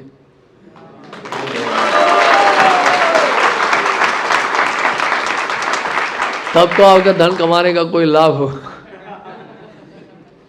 और जितने भारत में जितने गरीब लोग हैं या जो गरीब नहीं भी है, भूख तो सबको लगती है, सबको प्रसाद खिलाइए। जैसे कोरोना काल में हमने ये थोड़ा भेदभाव किया कि कौन गरीब है कौन गरीब नहीं है, हमने तो सबके घरों में प्रसाद पहुंचाया। मिडिल क्लास फैमिली है, रिच फैमिली है, सबको ही कोरोना हुआ था। ऐसे तो ना कि गरीबों को ही कोरोना हुआ था। कोरोना तो कोई भाई भेदभाव किया नहीं उसने, तो जो कोरोना ने भेदभाव नहीं किया, हम क्यों भेदभाव करें? हमने प्रसाद सबको पहुंचाया। तो धन अगर आपके पास है, उस धन का सदुपयोग करिए आप। प्रभु जी जैसे एक होता है कि मिडिल क्लास को जो रेंट पे रहते हैं कि मुझे एक अपना घर भी, तो हम इस पे फोकस करें कि ये कि मूवमेंट में कुछ हम कंट्रीब्यूट करें, जितना अमाउंट हम अपने लिए अपना घर लो, अपना घर बनाओ, क्यों नहीं बना सकते आप? अपना घर बनाओ, बड़ा सा बड़ा मकान बनाओ और एक कमरा पूरा समर्पित कर दो ठाकुर जी के लिए। ऐसा नहीं कि आप जो है दराज में अलमारी में बंद कर दो, वो बेड के नीचे जो होता है ना दराज, उसके अंदर रखो लड्डू गोपाल छोटे से और अपना आलीशान कमरे में रह रहे हो आप। वो नहीं करने का है। मंदिर बनाओ फर्स्ट क्लास, एक बढ़िया एक कमरा हो, फर्स्ट क्लास बड़ा सा कमरा हो, उसके अंदर फर्स्ट क्लास एक ऑल्टर हो, ठाकुर जी को बिठाओ और दिन रात सेवा करो उनकी। किचन कॉर्नर भी उसमें हम सोच सकते हैं। और एक बड़ा हॉल बनाओ उसमें, उस घर में कोठी में, सपना देख रहे हो अभी आप, बड़ा सा मकान हो, उसमें एक सत्संग हॉल बनाओ, जैसे 500 लोग 1000 लोग बैठ सकें, बढ़िया सा प्रोग्राम करो वहाँ पे। आपका घर भी हो गया, मंदिर भी हो गया, सब हो गया।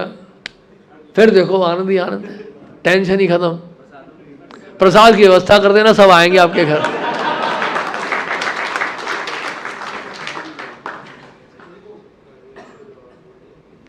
हरे कृष्ण प्रभु जी। हरे कृष्ण। मेरा दो क्वेश्चन है। फर्स्ट क्वेश्चन तो ये है कि प्रभु जी ने पूछा कि जैसे कृष्ण भावना भावित उनके प्रति प्रेम जाहिर करने का या भक्ति को प्राप्त करने का आसान तरीका क्या है? आसान तरीका के लिए आपने बताया कि जैसे आप चैंटिंग करो, माला करो, लेकिन अभी कुछ दिन इसी क्लास में आपने पहले ही बताया कि भाई माला करना इतना आसान नहीं है कि लोग माला करने के बाद सोचते हैं कि भाई आज का तो खत्म हुआ, चलो आगे देखेंगे, वो भी एक कठिन काम है। थोड़ा सा इस पर फोकस करें।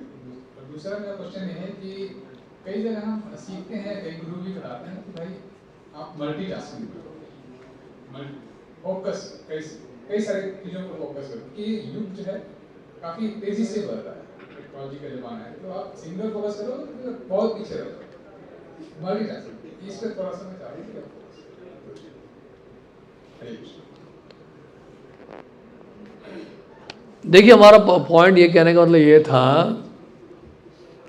जब आप कोई कार्य कर रहे हैं तो उसको ठीक से करना है हमें, उसके लिए फोकस तो चाहिए। मल्टीटास्क तो तब होगा जब कोई एक टास्क ले ठीक से करेंगे हम। कोई एक ही टास्क ठीक से नहीं कर पा रहा, वो मल्टीटास्क क्या करेगा? है कि नहीं? कोई एक टास्क तो पहले ठीक से करे वो। तो इसलिए let us start with one thing. जब वो एक जगह कदम ठीक से रखेगा तो और फिर जगह स्थानों में भी वो अपने आप को एक्सपैंड कर सकता है। But depends upon one's capacity, अपनी क्षमता और योग्यता के अनुसार। आप समझ रहे हैं? आपने बहुत सारी चीज़ें अपने ऊपर ले ली और आप जो है, यानी अलेक्जेंडर की तरह, अलेक्जेंडर जो है एक कंट्री इन्वेड कर रहा है, दूसरे कंट्री में जा रहा है, फिर तीसरे कंट्री में जा रहा है, पीछे का कंट्री छूट रहा है। तो अलेक्जेंडर नहीं बनना है हमें। कहने का मतलब है एक जगह अगर कदम रखते हो, कदम अच्छे से जमा लो, पहले जम जाए फिर आगे कदम बढ़ाओ। वो कदम ही नहीं लगा ठीक से और आगे बार बार बढ़ रहे हैं तो पीछे का सब छूट जाएगा। इसलिए मल्टीटास्क तब कर सकते हैं जब एक टास्क जो लिया आपने उसको अच्छे से करें। धीरे धीरे जब एक्सपीरियंस बढ़ेगा तब अपने आप को एक्सपैंड कर सकते हैं, और इसके लिए गाइडेंस और डायरेक्शन भी हो प्रॉपर, तब तो किया जा सकता है। तो शुरुआत जो है एकदम से बहुत बड़े स्केल पर नहीं बढ़ने की कोशिश करना चाहिए, स्टेप धीरे धीरे बढ़ाना चाहिए हमें, और धीरे धीरे बढ़ाएंगे और अपने आप को अच्छे से जमाएंगे, फिर हम धीरे धीरे आगे बढ़ सकते हैं, कोई दिक्कत नहीं है। फिर मल्टीटास्क किया, फिर तो एम्पायर खड़ा कर सकते हैं, है कि नहीं? वो योग्यता क्षमता चाहिए ना। हर कोई पहले दिन बोले कि अंबानी की तरह बिजनेस करूंगा, नहीं हो पाएगा। उसके लिए एक फाउंडेशन चाहिए, एक एक्सपीरियंस चाहिए आपको मल्टीटास्क करने के लिए, राइट? डेलीगेट करना भी आना चाहिए और सुपरवाइज करना भी आना चाहिए। बहुत सारी बातें हैं, तो ये तो डिटेल में जाएंगे तभी समझ में आएगा। और रही बात कि हाँ, चैंटिंग जो है सबसे ईजीएस्ट प्रोसेस है, क्विकेस्ट प्रोसेस है, लेकिन ऑफ कोर्स जब रेगुलेशन में डालते हैं कि जब संख्या पूरी करनी पड़ती है कि इतने राउंड्स करने हैं, 4 राउंड्स करना है या 10 राउंड्स करना है या 16 राउंड्स करना है, तो उसमें थोड़ा सा तपस्या जरूर है और राउंड्स को पूरा करने में। लेकिन हम बता रहे हैं कि ये सबसे ईजीएस्ट प्रोसेस है फिर भी, क्योंकि ये कलयुग में सबसे आसान तरीका बताया गया है। सतयुग में तो बताते थे हिमालय में जाओ, पहाड़ों में जाओ, अकेले रहो गुफा में, 60,000 साल के लिए वहाँ पर ध्यान लगाओ, 50,000 साल के लिए ध्यान लगाओ, तब कुछ होगा। और हमारे श्रील प्रभुपाद जी कहते थे कि जो तपस्या का लाभ विश्वामित्र मुनि को मिला 60,000 साल तपस्या करके, वही लाभ कलयुग में आपको कुछ दिन के संकीर्तन से मिल जाता है। हरिनाम में इतनी शक्ति है, बहुत प्रभाव है इसका। तो शुरू में स्ट्रगल जरूर है, लगता है ऐसे है कि स्ट्रगल कर रहे हैं, लेकिन वास्तव में स्ट्रगल है नहीं है। इससे आसान तरीका और कोई नहीं है, इसलिए प्रोसेस बड़ा सिंपल है। ओके, बताइए और कोई प्रश्न? कृष्ण प्रभु जी, क्योंकि भागवत गीता में एक मंत्र लिखा है ओम तत्सत, इसको कब और कैसे? ओम तत्सत इति भगवद गीता के हर अध्याय के अंत में लिखा है। तो बेसिकली परम सत्य, एब्सोल्यूट ट्रूथ की शरण में जाना, तत्सत, सत फीचर भगवान का जो है, परम सत्य, परम भगवान श्री कृष्ण की शरण लेना, उनके शरणागत होना। तो क्या प्रश्न क्या है आपका? आवश्यकता नहीं है यूज़ करने की उसको, क्योंकि हरे कृष्ण महामंत्र जो जब कर रहे हैं उसमें ओम है ऑलरेडी इंक्लूडेड है। हरे कृष्ण महामंत्र में ओम ऑलरेडी इंक्लूडेड है, जानते हैं कि नहीं? ओम देखिए 3 अक्षरों से बना है, आ, औ और अम। आ का मतलब है भगवान श्री कृष्ण, औ का मतलब है भगवान की अंतरंगा शक्ति यानी कि श्रीमती राधा रानी, और अम का मतलब है जीवात्मा, हम सब जीवात्मा हैं जो उनकी शरण ले रहे हैं। तो ये सब मिला के ओम बनता है, ओंकार। प्रणव सर्ववेदेषु, भगवान गीता में कह रहे I am the Omkar in the Vedas, Bhagavad Gita में बोला भगवान ने।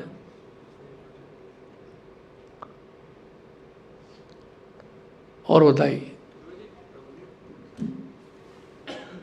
हरे कृष्णा प्रभु जी, मेरा सरल सा क्वेश्चन है प्रभु जी कि जैसे हम लोग भगवद गीता के जो दिव्य ज्ञान है उसमें चातुर्वर्ण की बात हम लोग करते हैं, गुण और कर्म के आधार पर समाज का भगवान ने एक मनुष्य बनने के लिए एक व्यवस्था बनाई, जैसा कि उसमें लिखा हुआ है मनुष्य में एक अच्छी क्वालिटी डेवलप करने के लिए चार वर्ण व्यवस्था, और वह वर्ण व्यवस्था भी गुण कर्म के आधार पर। इतनी अच्छी व्यवस्था के बावजूद भी हम प्रैक्टिकल लाइफ में देखते हैं कि सरकार के द्वारा चाहे ऐसे लाइफ में इसका कोई एक तरह से जो वर्ण व्यवस्था का बड़ा मिसयूज टाइप के सोसाइटी में देखते हैं। ये डॉक्टर के पास जाते हैं तो लगता है कि मुझे अच्छे डॉक्टर मिले, चाहे कोई भी वह छोटी सा जो कास्ट छोड़ करके मुझे गुण वाला चाहिए, लेकिन प्रैक्टिकली सोसाइटी में देख रहे हैं कि इसका काफ़ी भी अलग तरह के मिसयूज पाते हैं। जबकि कितनी अच्छी चीज़ है कि गुण कर्म के आधार पर समाज को भगवान ने बांटा, लेकिन फिर भी देखते हैं कुछ व्यवहारिक रूप में इसका कोई असर रिजल्ट नहीं मिल रहा है। इसका क्या कारण हो सकता है?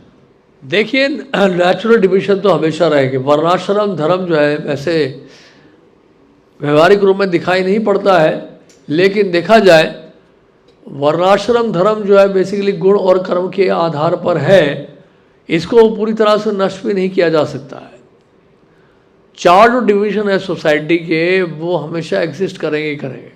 इंटेलेक्चुअल क्लास और मर्केंटाइल क्लास, एडमिनिस्ट्रेटिव क्लास और लेबर क्लास, ये 4 क्लासेस जो हैं एग्जिस्ट करते ही हैं साइंटिफिकली, राइट।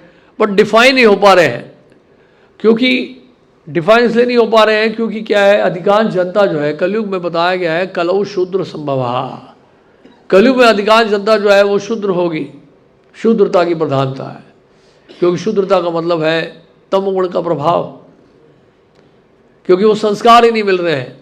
जन्मना जायते शूद्रा संस्कारात भवेत् द्विजः, शास्त्रों में लिखा हुआ है कि जन्म से तो हर कोई शूद्र है, लेकिन संस्कार जब दिए जाते हैं तो कोई व्यक्ति जो है क्या बन सकता है, ब्राह्मण बन सकता है। लेकिन वो संस्कार मिल ही नहीं रहे हैं। वर्ण शंकर है, वर्णाश्रम नहीं है, वर्ण शंकर है। संस्कार होना बहुत जरूरी है। जन्म लेने से पहले ही संस्कार होता है, कंसेप्शन से पहले ही डिक्लेयर कर दिया जाता है। वैदिक ट्रेडिशन है ये, गर्भाधान संस्कार जिसको कहते हैं, वो हो ही नहीं रहा है। उसके बाद फिर जन्म लेने के बाद जात संस्कार होता है, नामकरण संस्कार होता है, उपनयन संस्कार होता है, या आगे चलकर विवाह होता है तो विवाह का संस्कार होता है। हमारा पूरा जीवन संस्कारों में बीतता है, जन्म लेने से पहले और अंतिम समय तक, मृत्यु तक, अंतिम संस्कार तक संस्कार करने पड़ते हैं। क्योंकि ये शरीर को धारण करने का मतलब है कि हमारी चेतना शुद्ध हो जाती है, इसलिए संस्कार करने पड़ते हैं उसको शुद्ध करने के लिए। तो ये संस्कार अगर नहीं होते हैं तो वर्ण शंकर होता है समाज में, और संतानें भी वैसी होती हैं, फिर समाज की सारी व्यवस्था बिगड़ जाती है। इसलिए क्योंकि ये संस्कार है नहीं, इसी कारण से हम कह रहे हैं लोगों से ये हरि नाम का उच्चारण करें, ये हरि नाम का संस्कार मिलेगा आपको। भगवान के पवित्र नामों का जब संस्कार मिलेगा तो जितने संस्कार जो नहीं हो पा रहे हैं वो संस्कार का कोई प्रभाव नहीं पड़ेगा, कमियां नहीं रहेंगी।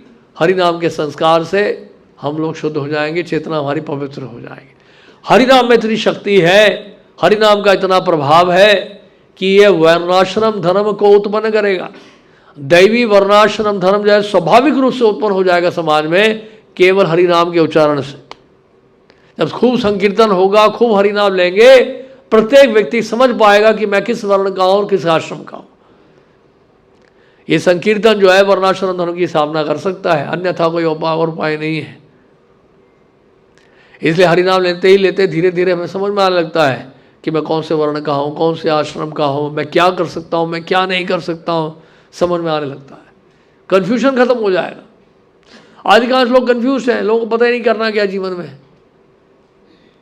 कि लोग नहीं समझ पाते कि मेरे अंदर क्या काबिलियत है, मेरे अंदर क्या योग्यता है, मेरे अंदर क्या क्षमता है, क्या पोटेंशियल है मेरे अंदर, मैं क्या कर सकता हूँ जीवन में।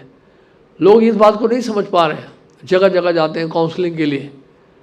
लेकिन ये हरिनाम ऐसे शक्ति हरिनाम में है कि धीरे धीरे आपको खुद ही ये जो है साथ दिलाएगी कि वास्तव में कौन से वर्ण के हैं, कौन से आप आश्रम के हैं, ये क्लियरली पता चलने लग जाएगा आपको। तब जाके जो है समाज में सुख शांति आएगी। नहीं तो वर्णाशंकर होगा, समाज की व्यवस्था बिगड़ी रहेगी। जब शूद्र की बात करते हैं तो यहाँ केवल जन्म की बात नहीं है। शूद्र का मतलब है गुण और कर्म के अनुसार बोल रहा हूं। वो गुण ही शूद्र के हैं तो शूद्र ही कहा जाएगा। ऐसा नहीं कि आप शूद्र परिवार में जन्म लिए हैं तो इसलिए आपको शूद्र कहा जा रहा, नहीं, इस कारण से नहीं, इसलिए क्योंकि वो गुण ही प्रकट कर रहे हैं शूद्र का। आप समझ रहे हैं? तो उस प्रकार की क्वालिटी को हमें एग्जिबिट करना है।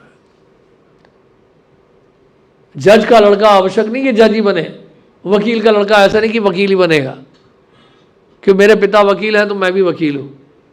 ऐसा नहीं होता है कि मेरे पिता इंजीनियर है तो मैं भी इंजीनियर हूं, मेरे पिता जज हैं सुप्रीम कोर्ट में तो मैं भी जज हूं। आप कैसे जज हो गए भाई? आपको क्वालिफाई होना पड़ेगा कि नहीं होना पड़ेगा? मेरे पिता ब्राह्मण है इसलिए मैं भी ब्राह्मण हूं, वैसे ही तो कह रहे हैं हम लोग, मेरे पिता ब्राह्मण है मैं भी ब्राह्मण हूं। ब्राह्मण कैसे हो गए? आपकी करतूतों को देखकर तो लग नहीं रहा ब्राह्मण हो। लेकिन कोई शूद्र परिवार में जन्म लिया है, अगर वो ब्राह्मणिकल क्वालिटी उसे एक्सिबिट कर रहा है, ब्राह्मण की तरह कार्य कर रहा है, तो उसको ब्राह्मण के रूप में स्वीकार किया जाएगा। ये हमारे शास्त्र कह रहे हैं। लेकिन सब शास्त्रों का उल्टा अर्थ निकालते हैं, समाज की व्यवस्था बिगाड़ते हैं, इसलिए समाज जो है पथभ्रष्ट हो रहा है। और बताइए। Hare Krishna Prabhu ji, thank you so much for such a wonderful lecture. प्रश्न क्या है? प्रश्न ये है मेरा कि जैसे आपने बोला था कि हमेशा भगवान श्री कृष्ण का स्मरण करना है, तो हम उसको स्टडीज में कैसे करें? जैसे हम हाँ जी, मेडिकल एस्पिरेंट हूँ मैं, तो लाइक बीच में मैम जीओसी पढ़ा रही हैं और फिर मन कर रहा है कि नहीं। आप क्या कह, प्रश्न क्या आपका? कि स्टडीज और इसको मैनेज कैसे करें? किसको? रिमेम्बरेंस, आपने जैसे बोला कि रिमेम्बरेंस तो देखिए प्रैक्टिस से आएगा ना। रिमेम्बरेंस से पहले अपने आप को रेगुलेट करना है। रेगुलेशन से रिमेम्बरेंस आएगा ना। रेगुलेशन ही नहीं है तो रिमेम्बरेंस कहाँ से आएगा? रेगुलेट करते जाइए, अपने आप को रिमेम्बरेंस बढ़ता जाएगा। हाँ, तो 4 रेगुलेटिव प्रिंसिपल्स हैं। चैंटिंग 16 राउंड्स मिनिमम, डेली आप पढ़िए, ग्रंथों को पढ़िए, भक्तों का संग करिए, रेगुलेशन है। जब कोई भी कार्य नेचुरली नहीं होता है तो उसको रेगुलेट किया जाता है। आप समझ रहे हैं? रेगुलेशन से क्या होता है, धीरे धीरे प्रैक्टिस से धीरे धीरे वो नेचुरल बन जाता है। जैसे व्यक्ति टाइपिंग सीखता है, शुरू में टाइपिंग सीखते हैं तो फिर क्या बहुत तपस्या है, देख देख के सीखना पड़ता है, लेकिन नेचुरल उसमें जो है टैलेंट डेवलप हो जाता है। नोटरी पब्लिक में जाएंगे तो किस तरह से टाइप करते हैं, वो तो ऐसा लगता है तबला बजा रहे हैं जैसे, वो देखते भी नहीं है, वो ऐसे करते रहते हैं। कितना फास्ट टाइप करते हैं वो लोग, है कि नहीं? वो नेचुरल हो जाता है वो। तो इसी तरह से वो रेगुलेशन से वो जो है स्पॉन्टेनियस हो गया। तो पहले रेगुलेट करते हैं अपने आप को, फिर वो नेचुरल हो जाता है। तो इस तरह से रेगुलेट करते करते करते करते आपका रिमेम्बरेंस जो है वो बढ़ता जाएगा।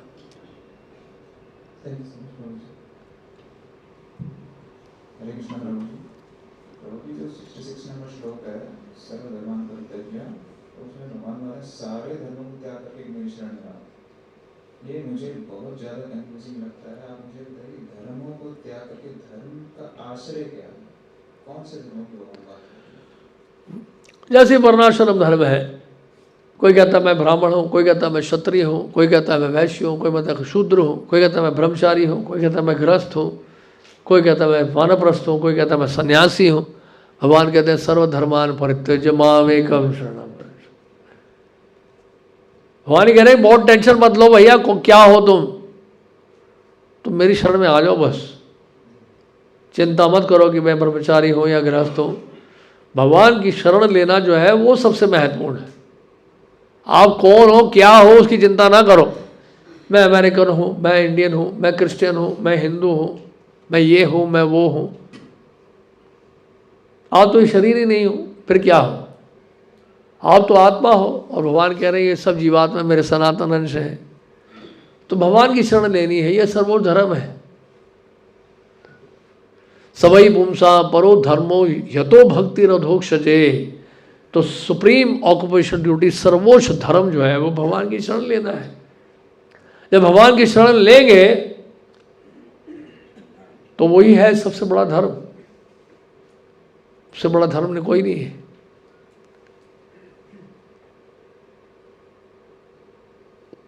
यानी कि वर्णाश्रम धर्म के अंतर्गत रहते हुए भी अगर आप ब्राह्मण है या क्षत्रिय है या वैश्य या शूद्र है या ब्रह्मचारी है या गृहस्थ है, कोई वर्ण में है, कोई भी आश्रम में है, उसका उद्देश्य है कि हम भगवान की शरण लें उस वर्णाश्रम धर्म में रहते हुए। दो तरह के वर्णाश्रम धर्म है, एक देवी वर्णाश्रम धर्म है, एक आसुरी वर्णाश्रम धर्म है। राइट। तो रावण भी वेदों का ज्ञाता था, लेकिन वो देवी वर्णाश्रम धर्म नहीं है। वो क्या है? आसुरी वर्णाश्रम धर्म है। लेकिन देवी वर्णाश्रम धर्म में क्या है? आप किसी भी वर्ण के हो, किसी भी आश्रम के हो, उसके द्वारा आप भगवान को प्रसन्न करना चाह रहे हैं। भगवान को प्रसन्न करना चाह रहे हैं तो इसलिए वो देवी वर्णाश्रम धर्म कहलाता है। ठीक है, और बताइए।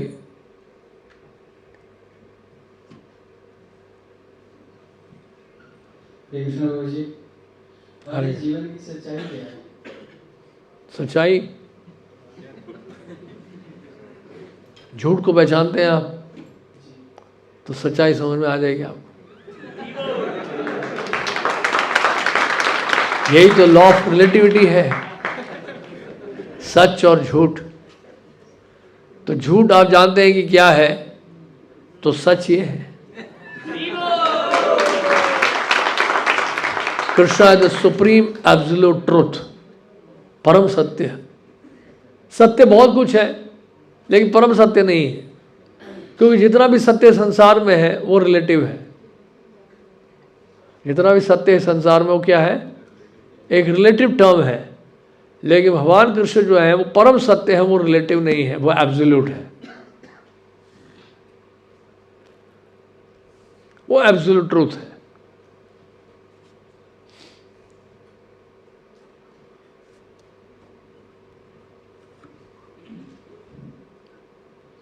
हरे कृष्णा प्रभु। प्रभु जैसा कि आपने अभी बताया था कि अर्जुन को जो है मतलब पक्षी की सिर्फ आंख दिख रही थी और उन्होंने जो है फिर हिट किया मतलब कि उनके आंखों पे। इसी प्रकार प्रभु हमें बहुत सारे उदाहरण मिलते हैं, जैसे राजा दशरथ जी ने, दशरथ महाराज वो भी शिकार करने के लिए गए थे जिसके कारण उनको श्राप मिला। और मतलब कि हमें बहुत सारे एग्जाम्पल्स मिलते हैं शिकार के, ठीक है, पुराने जमाने में मतलब कि प्राचीन काल में। तो प्रभु जैसे कि शास्त्रों में है कि जीव के साथ हिंसा मतलब किसी तरह से उचित नहीं है। और बाबू जो पांडव जो पक्षी को मार रहे तो खिलौना था ना, वो असली पक्षी थोड़ा था वृक्ष नहीं। मतलब कि जैसे राजा दशरथ जी थे, क्षत्रियों के लिए युद्ध करने के लिए शिकार करना की अनुमति होती थी। हाँ, नहीं तो वो युद्ध कैसे करेंगे? नहीं तो अगर आपने किसी को आज तक मारा ही नहीं तो युद्ध में कैसे मारोगे आप? मारना थोड़ा आसान थोड़ा होता है। तो उसके लिए जो मृत्यु होगी उसको कैसे देख सकते हैं? क्षत्रिय युद्ध करने के लिए उनकी अनुमति है ना, ये तो बता रहे हैं ना आपको। मिलिट्री में जो है, आर्मी में है, एयरफोर्स में है, नेवी में है, वो वॉर में लड़ते हैं कि नहीं लड़ते हैं? कितने लोगों को मारते हो? तो उनके लिए अलाउड है, क्योंकि देश की रक्षा कौन करेगा? नहीं तो इंडिया चाइना बॉर्डर में खड़े हुए हैं तुम्हारे सोल्जर्स, कितने लोगों को वहाँ मारना पड़ता है आवश्यकता पड़ने पर। नहीं तो वहाँ पर अगर वो लोग नहीं होंगे तो यहाँ पे चाइनीज बैठे होंगे हमारे साथ। तो देश की रक्षा के लिए हमें योद्धा चाहिए, सोल्जर चाहिए, तो ये जरूरी है। अब ये कहें कि वो युद्ध नहीं करेंगे, वो बाण नहीं उठाएंगे, बंदूक नहीं उठाएंगे, तो कैसे होगा। लेकिन ऐसा है कि वो अगर जाते भी थे बेसिकली वो इसलिए नहीं आते थे कि वो डेली प्रैक्टिस था हंटिंग का उनका कोई, लेकिन वो एक अभ्यास हुआ करता था। और ऐसे आदमखोर जो जानवर होते थे उनके शिकार करते थे। ये क्षत्रियों के लिए अनुमति थी, बट ऐसा नहीं कि वो रेगुलर प्रैक्टिस था उनका। समझ गया। क्षत्रियों के लिए नियम अलग है, ब्राह्मण के लिए नियम अलग है, वैश्य के लिए नियम अलग है, शूद्र के लिए अलग नियम है। सब एक जैसे नहीं है। और बताइए।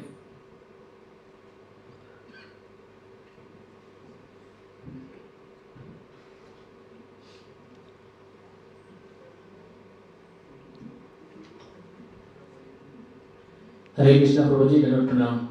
प्रभु जी 18 अध्याय समाप्त हो गया और लेक्चर भी सही से सुना हूँ, फिर भी भगवान में पूरा विश्वास नहीं होता है। मतलब 25% विश्वास होता है। जिस दिन विश्वास हो जाए उस दिन ब्रह्मचारी बन जाएगा, लेकिन विश्वास होता नहीं है। ब्रह्मचारी नहीं बनना है, भक्त बनना है। यही तो बता रहे थे हम अभी इतनी देर से। गृहस्थ बहुत कठिन होता है आजकल, जॉब को स्थिति देखते हुए। मतलब जॉब करना है, घर देखना है, पत्नी देखना है, बच्चे देखना है, तो मतलब अभी नामुमकिन है अभी भक्ति करना। हमारे बहुत सारे गृहस्थ भक्ति करते हैं, ऐसी बात नहीं है। हमारे यहाँ तो बहुत सारे गृहस्थ डिवोटीज हैं, बाहर से आ रहे हैं, भक्ति कर रहे हैं, ऐसी बात नहीं। टफ हो जाती है अभी मतलब देखते हुए। टफ तो है लेकिन इम्पॉसिबल नहीं है, इम्पॉसिबल नहीं है। ब्रह्मचारियों के लिए अलग तपस्या है, वो कम तपस्या थोड़ना है। ये सुबह सबको 3 बजे उठना है भी, है कि नहीं। आपके साथ रहेंगे 10 बजे तक, फिर 3 बजे फिर उठना है इनको। है जी, घर गृहस्थ में छूट नहीं है, बट एटलीस्ट इनसे ज़्यादा छूट है। इतनी कड़की तो नहीं है ना, इनके साथ ज़्यादा कड़की है। हमें विश्वास कैसे होगा पूरा? विश्वास 25% है। 25%, अभी 25% तो हो गया, बहुत बड़ी बात है।